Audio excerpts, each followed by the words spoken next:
Formal na nga gi-turnover ang 12 ka mga patrol cars o mga armas ngadto sa nagkadayang police unit sa Police Regional Office 13, Grandstand Camp Rafael, Rodriguez, Libertad, Butuan City. Gipanguluhan ni Police Brigadier General Marcial Mariano Mangistrado sa PRO 13 ang blessings o turnover ceremony sa bag-ong nadawat nga mga police assets. Gilangkuban kini sa 12 ka units sa Personnel Carrier 4x4 Toyota Hilux ug usa ka unit sa Light Transport Vehicle nga Toyota Innova nga gilauman nga dakong mahatag gatabang sa pagpalig-on sa mobility ug response capability sa kapulisan sa rehiyon. Gihatagan usab ang PRO 13 og 7 ka mga units sa light machine guns og 200 ka units sa enhanced combat helmets aron dugang pagpalig-on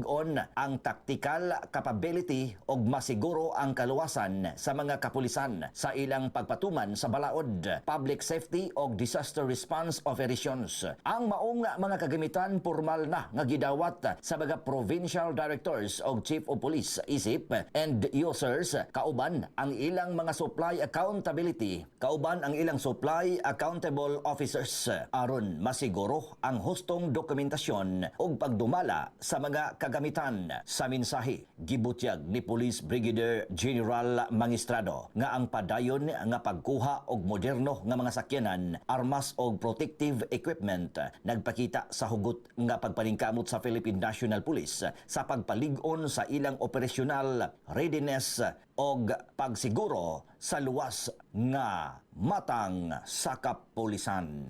Mga katropa, lig-unon ta ang atong panglawas, mag-inom sa makanunayon sa Santon Plus Gold ug Santon Vitamin C.